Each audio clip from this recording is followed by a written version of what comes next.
Mark 15. 10, 9, 8, 7, 6, 5.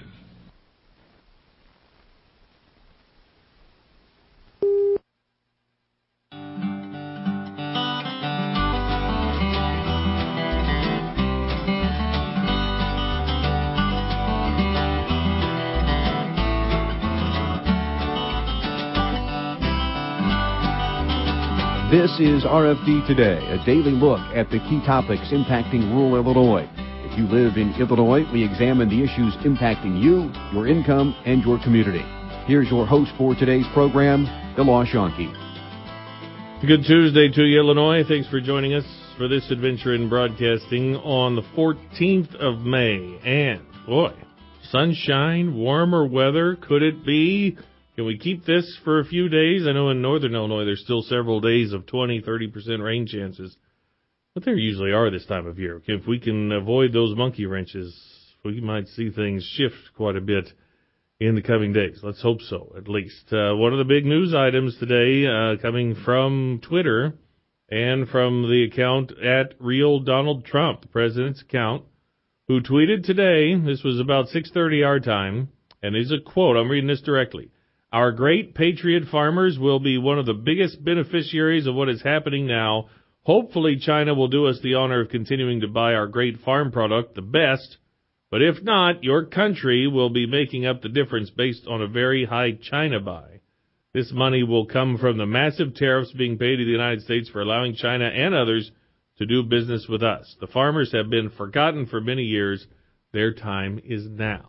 Those were two tweets back-to-back from the president talking about, well, if that's not some sort of second round of MFP, I don't know what else that would be. But that he tweeted about that on Friday and over the weekend, and there it is again. So those are just tweets. Nothing's in place by any means, but certainly something to follow. Of course, Farm Bureau said we want markets, not payments, but we'll continue to follow this situation as we go along. In just a little bit, we will talk transportation in studio.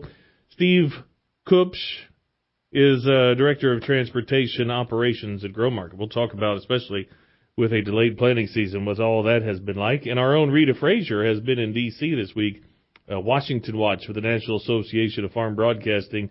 And then Eric Schmidt at EJS Weather will talk weather at the end of the program. First, though, Rita has this message with the folks at Pioneer. We're on the phone with Pioneer Field agronomist Matt Montgomery. And, Matt, as we start this second week of May, now we're recording on Friday, but we're going through this second week of May, and you have, really covered a lot of territory and talked to a lot of farmers. So what are you feeling today? Oh, I think, in particular, you can tell the stress level has accelerated here for everybody, and understandably so, over the last week. The last week has just really screwed things down on farmers. You can tell the tension's increased a lot. And like I said, for good reason. The other half of that is that, it looks like we have the potential for a break in this week ahead, and we can get a lot done, and I think that'll put us in a much better place. But this last week hasn't done anything to lift spirits. Matt, you have years of data in your head, years of great expertise, and when it comes to nitrogen and its impact on corn, do we have a lot of numbers, I guess comparing side dressing and other forms of application versus anhydrous ammonia applications that some farmers might not be able to get to this year? I guess a few different things on the nitrogen front, and if I don't quite get the question answered, I'll try my best to answer it the right way here again. But one thing to keep in mind is if you've put on nitrogen, maybe, Rita, I'll start out from that standpoint.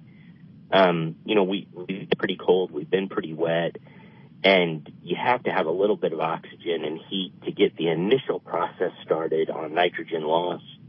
So I think we're at least sitting in a fairly good place when it comes to nitrogen. I don't think we've probably lost a whole lot yet. So that's one thing maybe to put in the positive category. And, other thing as far as utilization, if that's what you're driving at, Rita, as long as we get what that crop needs, the early dose, remember that crop's going to set some yield parameters somewhat early, as we're hitting about that 5th, 6th leaf stage. We're going to start ear girth kind of being set up. As long as we get that dose that it needs at that point, it doesn't even have to be everything. We'll shoot for everything, but it doesn't have to be everything. As long as we have that base level there, we're probably keeping ourselves in a good spot. So, again, if we side dress it, I'm not so worried about whether it's side dressed or whether it was applied in the fall. I think the big thing is I want to make sure that the product is there and there when we hit at least that V6 stage, V5 stage, so we begin to get your girth established. Dr. Matt Montgomery, Pioneer Field Agronomist. We'll have more with Matt later this week. This is RFD Today. All right, welcome back. We're in the studio now. Steve Kupsch, trying to say my Eastern European names right here, Director of Transportation Operations with Growmark. Thanks for coming in. How are you? Good morning. Real good, thanks. So now, May 14, tell us about how big the network is. When you talk about transportation, you talk about trucks. What kind of operations are we dealing with? What kind of fleet or how many drivers, all that? So we've got a group of 18 dispatch people that work with third-party carriers that help us haul fuels, anhydrous ammonia, propane, those kind of products. We also own a trucking company called Manitou Transit. It's got about 150 trucks, and they're based in Illinois, Iowa, and southern Wisconsin. And they primarily do fuel, but they also are involved in ammonia hauling as well. Can it fluctuate from year to year? If the economy is doing well and the over-the-road trucking business is doing well, can that impact, especially from a third-party standpoint, of just who and what is available to haul things? For sure. When the economy is moving and truck capacity is tight, that creates rate pressure. So what we're finding is a lot of truckers are comparing notes and saying, well, this load pays better, so suddenly we lose that capacity if we're not the top payer in certain markets. So and again, we have an aging group of truck drivers, so that also has affected capacity. So right now, arguably, the American Trucking Association says there's about 50,000 drivers short, and that's trending over the next 5 years toward 200,000. Wow. So in some cases, you may be able to offer the best and all that, but can't find anybody to go from point A to point B. Yeah, that's a real problem. That is a challenge. It's a challenge for the shipping public, but it's our job at Growmark Transportation to find that capacity. And most of the carriers that we use are small and mid-sized carriers, so they may have 5 to 15 trucks, and they've hauled for us over the years, and so we have good relationships with them. But once again, we've seen that ownership grow older. So Manitou, when we bought them in 2013, it was 25 trucks. Today we have 150, and that growth has really come from acquisitions. Yeah. And those owners are in their late 60s, 70, no succession plan. So it really created an opportunity for us to buy those companies and protect capacity moving forward. So now, according to Ag Statistics yesterday, Iowa's 48% planted with corn. Illinois has gone from 9 to 10 to 11% in consecutive weeks. So ammonia is part of the formula here. How has that gone in your major states? Yeah. Probably different stories in your different states. Real different stories. In Iowa, about 4 weeks ago, they got started in the southwest part of Iowa, and they ran really hard for 2 weeks. They had good weather, and then that kind of moved up into central Iowa, up into northeast Iowa. So we got a fair amount of ammonia applied in a short period of time, and it was accelerated because we didn't apply any in the fall. So there was a lot of pressure on transportation for us to meet the commitments of our member owners. Right, and so now is the planting date.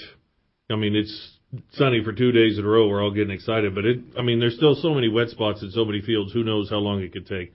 But if I put down anhydrous, I'm waiting at least a week, and I have to wait for the field to get dry enough to put in anhydrous. So my options may be pretty fluid. So how fluid can you be at this time? Because you don't want all the ammonia trucks to just wind up in 2 counties either, I would think. Yeah, we're communicating with our customers every day on when they think they're going to go. We have some customers in the very southern part of the state that they've already said, you know what, we're going to use side dress with ammonia, and that's a much slower process. But you get down into down near Litchfield, Jacksonville, those areas, our customers there still want to apply ammonia because they've got a fair amount in storage.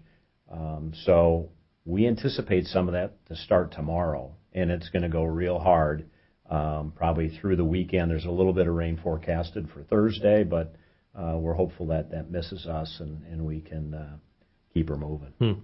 That's one of the things, too, we always talk about, start seeing, you see the signs, they start seeing motorcycles and start seeing farmers now, because when they hit it, they're going to be hitting it, and it could be dawn or dusk or any time, but there could be some wide turns and slow-moving vehicles on the road. But this is a just-in-time thing, because most people, in an area are going to want served now, if not yesterday. So getting people in the right spot will be crucial. It will be crucial. And the other thing that's happened over the years is we're applying ammonia faster than we ever have before. So the application process moves quicker. They can push product out of the bulk tank into the nurse tank much quicker. The challenge remains is finding enough trucks to meet the commitments that the customers want us to meet. And in some cases, we're delivering 20 loads in a day, so it's 1 an hour nearly. Wow. And at some of these high volume locations, which really creates a lot of planning and coordination. And again, if you have one hiccup where you have supply issues, where a terminal, for example, in Nyota ran out of product, and that was related to barge traffic. So now we're running further links up. Yeah, we'll get into barge traffic in just a minute, too. We'll continue the discussion next on RFD Today. Farm Week and FarmWeek.com journalist Kay Shipman connects rural routes for you. For 3 decades, Kay has delivered important news. She covers everything from legislative issues to the latest in soil and water conservation. Here's a bit about her rural roots. I love covering so many aspects of agriculture and providing readers with the facts they need to make better decisions. I also get to work with farmers and meet new people along the way. Be it routes or roots, RFD Radio, FarmWeekNow.com, and Farm Week keep you connected. As you prepare for planting season, remember your neighbors. Whether you're an applicator, grower, or beekeeper, use FieldWatch to register your farm and monitor for sensitive sites around you. FieldWatch is a free, easy-to-use online mapping tool. Consulting FieldWatch is now a requirement for the over-the-top use dicamba products. Communicating with your neighbors will help you protect your farm and the environment. Don't wait. Go online to fieldwatch.com. Growing agriculture. We grow best together. You're going to need me. You're going to need us. All of us. You're going to need our technical skills, our math, our engineering skills. You're going to need our help with your water, your air, your food. You're going to need our organizational skills, our problem-solving skills. You're going to need our determination, our honesty, our compassion. You're going to need the next generation of leaders to face the challenges the future will bring. And we promise, we'll be there when you need us. Today, 4-H is growing the next generation of leaders. Support us at 4h.org. About 70% of U.S. adults age 65 or older have high blood pressure, and only about half have it under control. Blood pressure medicine can protect the heart, brain, and kidneys, but many people aren't taking it as directed. This means they may skip doses or stop taking it altogether. To help patients, healthcare systems can involve the entire healthcare team to ensure patients are taking medicine as directed. Simplify blood pressure treatment by prescribing 90-day refills and combination medicines. Coordinate pill refills and prescribe generic medicines. Encourage the use of home blood pressure monitors and address financial barriers such as high copays and deductibles. Patients, follow your healthcare team's instructions on how much medicine to take, how often, and how long to take it. Ask questions about how to correctly take your medicines and why you need them. Use weekly pill boxes or a reminder system to keep track of when to take medicine. To learn more, visit cdc.gov/vital signs.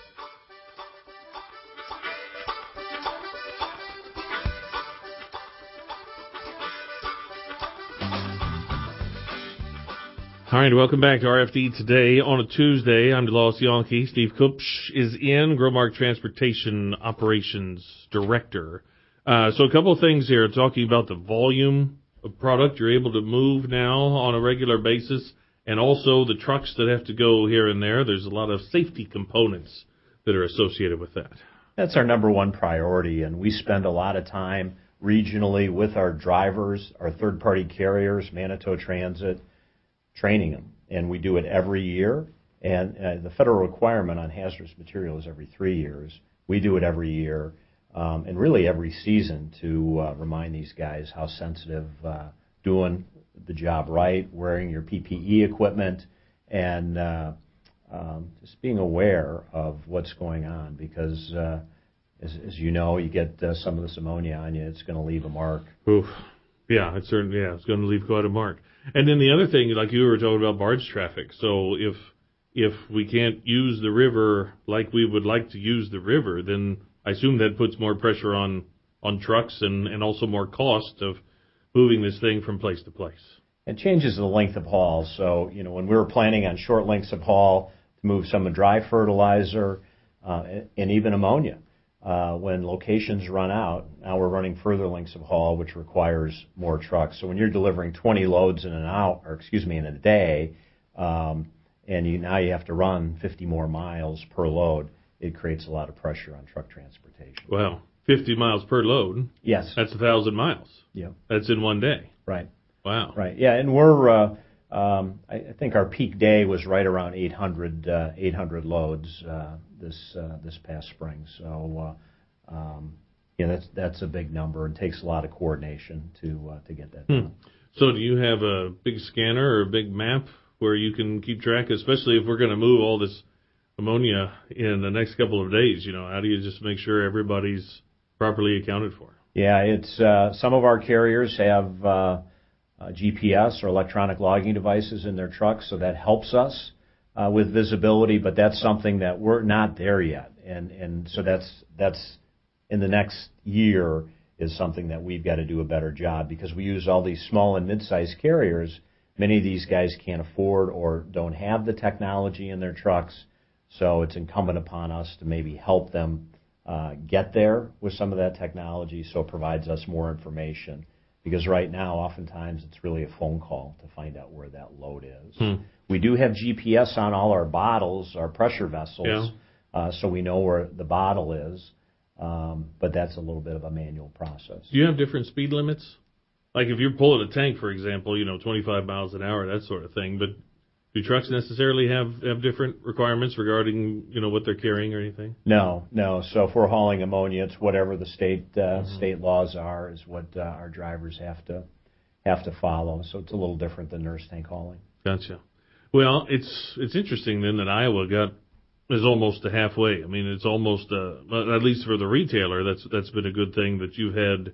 If there was this kind of demand in the two biggest corn states at the same time in the country, I think that would be a real stress on a just-in-time kind of business like that. We would have had a real challenge. I mean, it was our job to plan for that. Again, no fall ammonia application.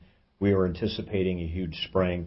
And as it turns out, we still had to move about 30 trucks from Illinois to Iowa to handle their activity just in Iowa. So if we wouldn't have had that ability, right, if Illinois would have been going on the same time, we wouldn't have met our mark. We would have disappointed some customers. So we were fortunate.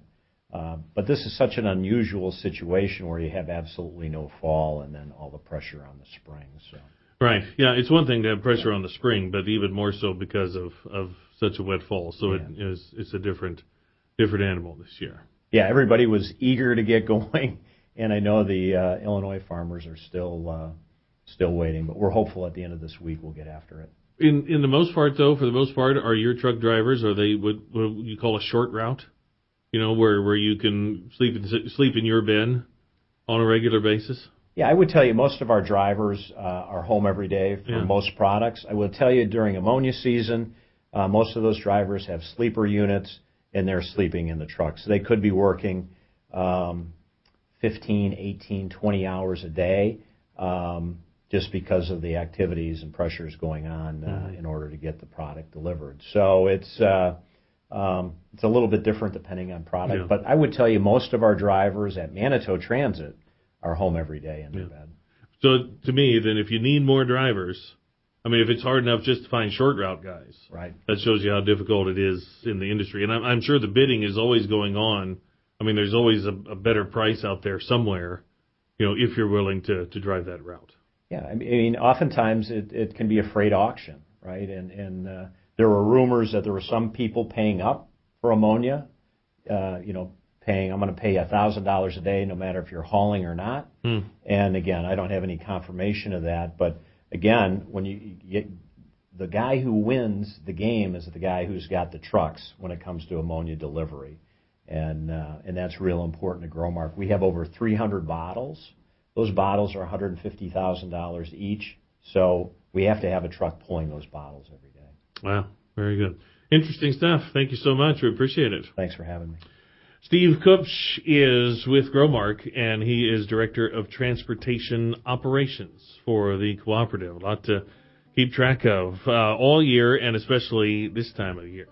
Our own Rita Frazier is in Washington, D.C. It's an event with the National Association of Farm Broadcasting called Washington Watch. She's right as we speak right now. She's at the U.S. Department of Agriculture building right there in the mall area. Tomorrow will be on Capitol Hill. But yesterday, visited with folks at National Cattlemen's Beef Association and National Milk Producers Federation. That's next on RFD Today. More farm news and information ahead. Stay tuned for more RFD Today here on the Illinois Farm Bureau Radio Network. Farm Week and FarmWeekNow.com journalist Daniel Grant connects rural routes for you. With more than 2 decades of reporting under his belt, Dan is the go-to source for farmers when it comes to commodities. Here's a bit about his rural roots. I grew up on a grain and livestock farm near Roseville in Warren County. What I love about my job is working with people, traveling across Illinois, and visiting farms along the way. Be it routes or roots, RFD Radio, FarmWeekNow.com, and Farm Week keep you connected. Attention corn farmers. Your corn checkoff dollars are working with the U.S. Meat Export Federation to grow red meat export volumes. Because when we're exporting beef, we're also exporting corn. The beef industry consumes 28% of all corn fed to livestock, plus additional corn in the form of DDGs, a co-product of ethanol production. Now that's what we call working an angle. Your checkoff is working corn from all angles. Because of the Illinois Corn Marketing Board, your profitability is our bottom line. A message from the Illinois Corn Checkoff. Does the warmer weather have you itching for a weekend getaway? Take your Illinois Farm Bureau membership savings with you. Farm Bureau members can save up to 20% at choice hotels, including favorites like Comfort Suites, Sleep Inn, Quality Inn and Suites, with even more to choose from. Call 800-258-2847 or visit the Choice Hotels website to search all the hotels at once and to make advance reservations. Contact your local county farm bureau for your discount code number. From midnight snacks to holiday gatherings, food is a part of our culture that brings us together every day. To make sure we all have food on our tables, Illinois farmers are going beyond planting crops and raising animals. We're making sure the wildlife that helps our food grow has homes too. To learn more about conservation efforts, visit ilfarmersconserve.com. Preserving our water, protecting our land, providing our food. This message brought to you by Illinois Farm Bureau. All Ag. All Illinois. All Now. There are a lot of smartphone apps out there, but do they have what's important to us here in Illinois? The Farm Week Now app does, and it's always at your fingertips. All Ag, all Illinois, and 24/7 where and when you need it for free. Go to your app or Play Store on your smartphone, hit search, type in Farm Week Now, that's one word, and download it today. Brought to you by Illinois Farm Bureau, where we're all about farm, family, and food. Farm, family, food. Those 3 words best describe Illinois Farm Bureau. Farm, For 100 years, Farm Bureau in Illinois has represented and served the men and women who make Illinois one of the top food-producing states. Family. At the heart of rural Illinois are traditional farm families who work together through Illinois Farm Bureau. And food. Farm Bureau families are proud to grow the healthy food they provide their families and yours. Farm Family Food, the heart of Farm Bureau in Illinois.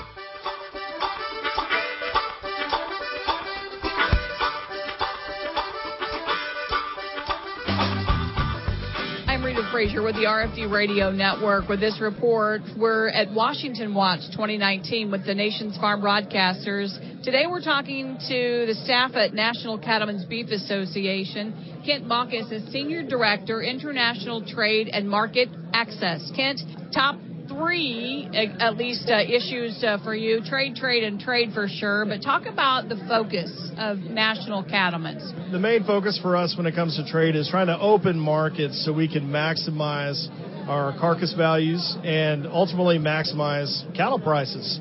When we see trade, we see not just selling that cow to one market, but we see selling it to 100 different markets and consumers all over the world. Most of what we're going to produce will be consumed here in the United States. The U.S. consumer is still the top consumer, highest value consumer in the world. That's why everyone wants access to the U.S. Beef market. At the same time, American consumers are not necessarily willing to pay the same prices for cuts like tongues and stomachs and a lot of other things that sell, I would say, at a higher price, at a premium price in Asia and in Latin America. So it's important for us to try to maximize those sales. Unfortunately, U.S. beef specifically faces massive tariff barriers in a lot of different places. When you look at our top export market in Japan, we face a 38.5% tariff. Prior to our trade agreement with Korea, we faced a 40% tariff there. That free trade agreement is now tearing that tariff all the way down to zero. And because of that, we have increased our sales in that market by $1.2 billion just in the last 6 years. There's a lot of opportunity to maximize our sales. Unless we can do something to get rid of these tariff barriers, it's going to make it hard for us to remain competitive. When you look at the Japanese market, again, we have a 38.5% tariff in that market. Our leading competitors, who are still part of the Trans-Pacific Partnership, they have about a 12% tariff rate advantage over us. As a result, that is discouraging Japanese importers from purchasing U.S. beef. Even though Japanese consumers want the high-quality product that we produce, they still face a lot of price restrictions because Japanese consumers, just like American consumers, they look at value as well as quality. We're already an expensive product, and that just makes that price difference even greater. So the only way to truly address that is through trade agreements, and that's why we're happy that the Trump administration has prioritized those bilateral trade negotiations. But we also face a lot of non-tariff trade barriers. We use a lot of technology for efficient and safe production, not only for cattle, but in beef as well. Unfortunately, there are a lot of markets around the world that use non-science-based restrictions on hormones, beta agonists specifically, to try to target us. They also have BSE-related restrictions. None of these are justified by science. These trade agreements help us codify science as the basis for trade and take the politics out of it. We're able to capitalize and really meet that market demand. So we're going to continue to focus on not only Japan, but also the negotiations in China. And hopefully we'll also see some movement on the USMCA later this summer. On the USMCA, what are your thoughts? Here we are mid-May of 2019. We had high hopes. What are your thoughts as far as the time frame potentially? Timing's everything. I think if we do not see action on the USMCA by the end of the summer, into the fall, it's going to push us into the next year. It's always tough to pass a trade agreement. It's almost impossible to pass one during a presidential election year. Keep in mind, this is a victory for President Trump, but it's really a victory for everyone. But politics trumps everything. Sorry for the turn of phrase there. Politics is everything during an election year. So if we're not able to take those steps and to get the ball rolling, if Congress does not work with the administration to move this agreement forward, then it's going to be very, very tough. And it's also going to be tough for us to move forward with agreements with Japan and other markets if we can't simply update NAFTA. NAFTA is strongly supported by a lot of us in the ag industry, by a lot of people in the business community. The USMCA is simply a modification of NAFTA. It brings NAFTA into the 21st century. If we can't secure passage of that in Congress, good luck getting anything else trade-wise to move through Congress in the near future. And that's really disturbing because we have so many things we need to address. So it's important that we publicly support the USMCA, that our elected officials publicly support USMCA, not a behind-the-scenes support, but are advocating for this because we have to move this soon, or it may not move at all. Now, we talked to your colleagues here about what kind of reception agriculture gets here. How are you received on Capitol Hill? I think when NCBA and the beef industry talk about the success story we've had under NAFTA, and that we'll be able to continue that under the USMCA, it's kind of a no-brainer for a lot of those elected officials. Obviously, they want to keep the duty-free, unrestricted success that we've had with both Canada and Mexico. They want to allow U.S. beef producers to continue selling tripe, tongue, rounds at a premium in Mexico and selling ribeyes and other cuts like that to a premium in the Canadian market. No one wants to jeopardize that. So I think the thing that sets USMCA apart is you don't have strong opposition to it like you have some of the other agreements. But also at the same time, this is going to be a heavy lift. This is not going to be an easy process. And as long as Congress feels like they can get a free pass on this, they're going to take it. Congress always takes the path of least resistance. That's just political nature. So we have to put the pressure on Congress. We need people to put the pressure on Congress. They're elected officials when they come home this summer and when they're asking for their support. We need them to show it. We need them to step up. We need them to be leaders. We need them to advocate for trade agreements like the USMCA and like the U.S.-Japan bilateral agreement. We've got to have those if we're going to remain competitive and be successful. It's Max Bacchus at NCBA, National Cattlemen's Beef Association, visiting with our Rita Frazier. She will next visit with Alan Bierga, who used to be a regular on this program and now is a press person with the National Milk Producers Federation. Next on RFD Today.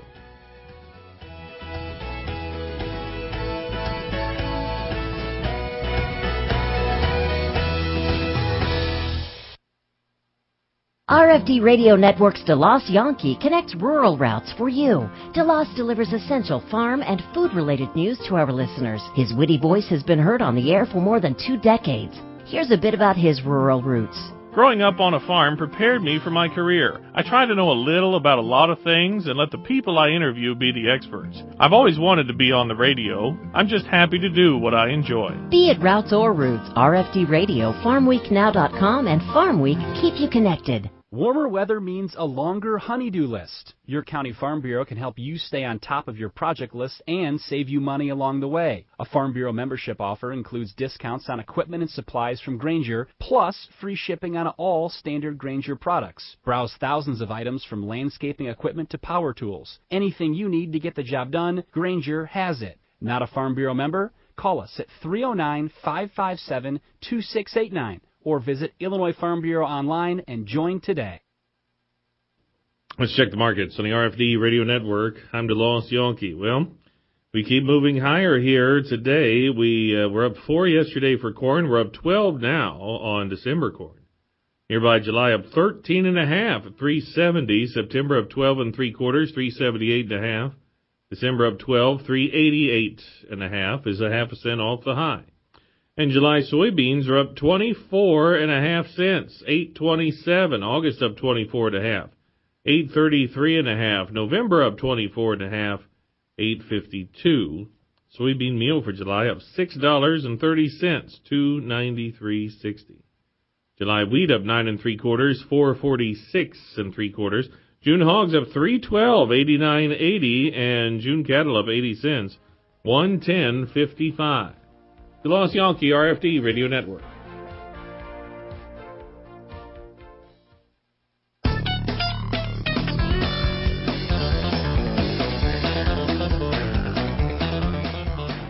Look for Farm Week's Livestock Special Edition, publishing June 17.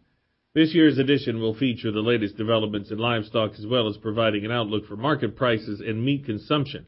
If you have products or services for livestock farmers, you can place an ad in that space. 800-676-2353 to reserve your space today. We're back here on RFD today on a Tuesday in the nation's capital this week with the National Association of Farm Broadcasting. Yesterday, a highlight of the day, the Issues Forum. Lots of farm groups come in to talk to farm broadcasters. National Milk Producers Federation was here. Our good friend Alan Bierga, Senior Vice President of Communications, now with National Milk, talks about his years in D.C. and serving the farm community. Really the feel of agriculture as far as reception here in D.C. When I came here 18 years ago as a journalist, and I would go cover farm bills and hearings, you would see people at the press table, and they would be regional correspondents for the big metro papers, St. Louis and Chicago and Milwaukee, and you saw a lot of readers in those markets that were still at least maybe one generation removed from the farm, but with an awareness of agriculture and agribusiness. Now when you go to a congressional hearing in Washington, D.C., there's still the same number of people sitting around the table, but they're with specialized publications. They're working with lobbyists. Their subscribers are people in government affairs. And that tie between readers and those urban areas, it's not the way it was in terms of agriculture. People are interested in food. They're interested in the environment. They're interested in agriculture-related things. But I think with each year, you have a growing urban population that is less connected to the farm and thus maybe a little less understanding of agricultural issues outside of their own lens of, say, the environment or recreation or the ways that they interact with rural areas. So I think that the understanding of agriculture has declined. In the last few years, of course, we've seen a lot of interest in rural issues and rural voters, i.e. the rise of President Trump. But caring about agriculture and caring about the opioid epidemic, for example, are two radically different things. And I think there's still a real education challenge going on in agriculture, where it fits in rural economies, its importance to rural America, and then its real importance to all of America and the world. You're painting a picture of how the dairy industry looks today here in D.C. How do you tell that story? Well, dairy, of course, has undergone a lot of consolidation, and you've seen that consolidation quicken with the current low-price environment. That said, you still see a lot of dairies of a lot of different sizes in many different parts of the country that are real backbones to thriving rural communities. Frankly, a lot of people, for all they say about knowing where their food comes from, they aren't always so clued in on specifically who it comes from. But again, they care about these communities, and you need to make people understand that if you want a vibrant rural America, in so many places you need a vibrant dairy sector, because it's those dairy communities and those families that rely on that production, on that business, on that labor, on the income from that farm that really impacts not just rural economies, but the U.S. economy in general. If you can get that message out and you can connect it to people, then they start to get it. But again, it's a challenge because, it's a farmer out on a farm who's milking a lot of cows, doesn't really have a lot of time to go out and tell urban consumers this is how it is. I guess at the National Milk Producers Federation, that's where we try to fill that void and get dairies, farmers' stories to the lawmakers and policymakers that, influence the finances that those farmers rely upon. What about the Farm Bill and dairy policy? Of all the things to be complicated, it's a little challenging. How do you make sense of it and, clarify a little bit about what it means to the farmers? Well, I will tell you, dairy policy is actually a lot simpler than it was when I came to Washington. It used to be that dairy programs had this endless array of acronyms. They dealt with different groupings of different regions of the country. You have a much more consistent program now. Starting in June, you're going to have the Dairy Margin Coverage Program, which really is geared toward helping the smaller producer, but it has benefits of farms of all sizes and all across the country. We really do think that it will be a more effective safety net than what you saw in the previous Farm Bill, where the coverage levels weren't quite so high. The premiums that dairy farmers paid in were much lower. What you have going on now is what will be a better safety net, and a better safety net for many of the smaller producers who have been hit hardest in the current low price environment that we're in. Now, the big wild card, and what's really key for the future of the dairy industry and for higher milk prices, is trade. You're starting to see a little bit of a price recovery in dairy this year. We were supposed to have that a year ago, but when you saw the retaliatory tariffs on U.S. cheese products and dairy exports with Mexico and with China, you really saw that recovery evaporate. Now, this year, we're seeing a price recovery again. Now we're seeing some challenges with trade again in terms of China.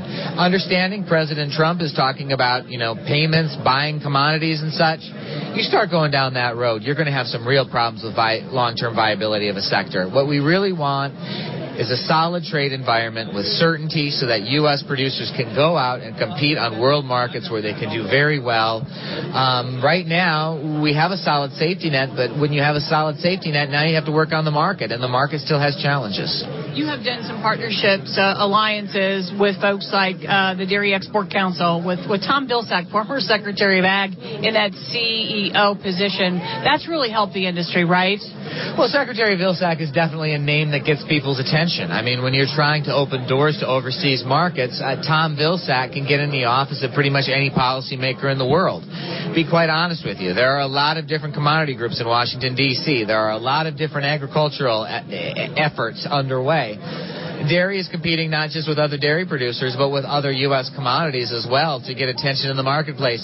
In that sense, Tom Vilsack is very much a game changer because a Secretary of Agriculture, someone with the policy track record of Secretary Vilsack, is very unusual among commodity groups, and it really is to dairy's credit that we have him working for the advance that industry's interests. And there is a good story for domestic and worldwide messaging for the dairy industry, being sustainable and doing things right.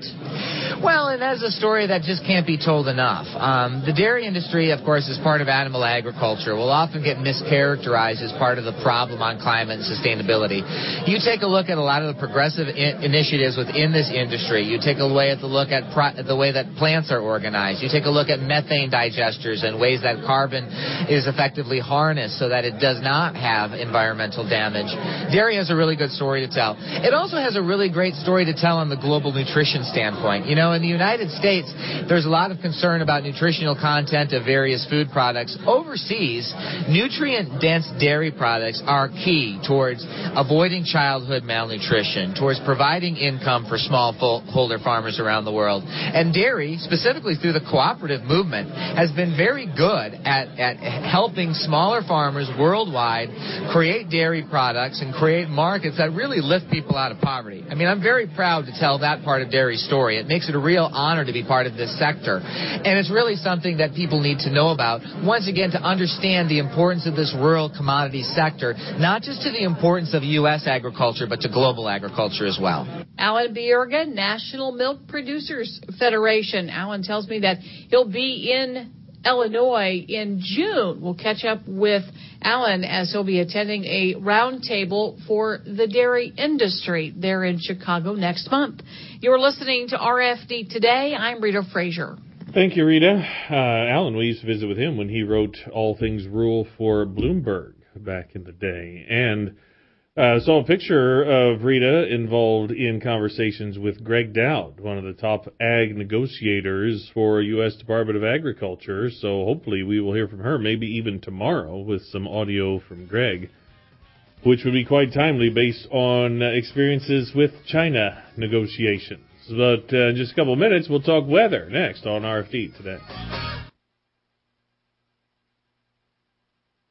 Let's check livestock markets on the RFD Radio Network. I'm DeLon Sionki. CME Group yesterday announced it's publishing a new CME Fresh Bacon Index for transparency in pork bellies used to make bacon.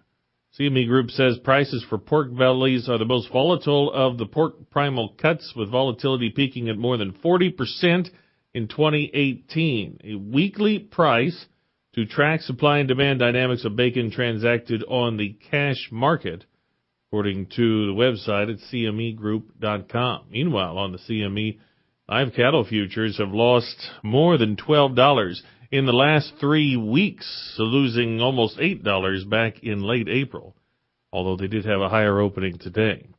Illinois direct hog market still steady, $51 to $57 a hundredweight. DeLon Sionki, RFD Radio Network. How do people benefit from raising livestock here in Illinois? Rich Giebert, Illinois farmer, president of the Illinois Farm Bureau. Well, growing up on a livestock farm was always interesting, and I enjoy it more today than I did back then. But it did give me the opportunity to have a good work ethic, learn to get up in the morning And that was difficult during my senior days at high school and college days. I had a tendency not to go to bed at a respectable hour. But no, it was always enjoyable on the farm and getting up before daybreak and milking the cows and getting the chores done and then go about the rest of the day's business. Illinois Farm Bureau, along with beef, corn, milk, pork, and soybean associations, make up the Livestock Development Group, supporting the Illinois livestock sector. For more information, check out illinoislivestock.org.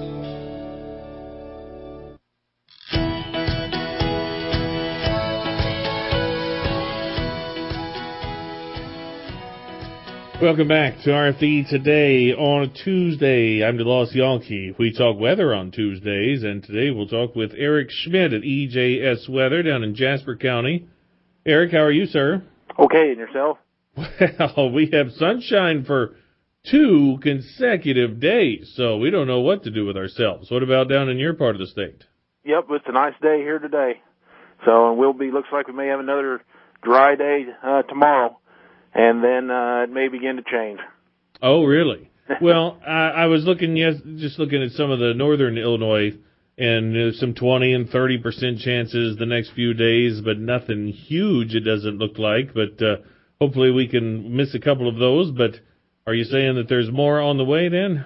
Well, yeah, like you mentioned, northern Illinois may see a little bit, at least some slight chances on Thursday into Friday, as a frontal boundary kind of gets into that area, and then it'll stall across northern Illinois and kind of work its way back up into the upper Midwest as we look toward Saturday. But then Saturday night into Sunday, that front will push further south, and it looks like more of a widespread event for much of Illinois.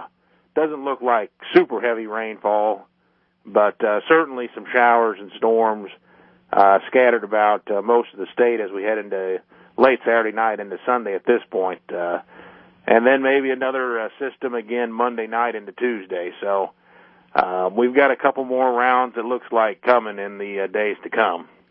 Well, it's pretty hard to shut the water off in mid-May anyway, isn't it? Yeah, I mean, it is. I mean, I know for us down here, and I think for much of Illinois, May is on average one of the wetter months, if not the wettest month on average. So it is hard to shut the water off in May, but I know farmers would love for it too for a while.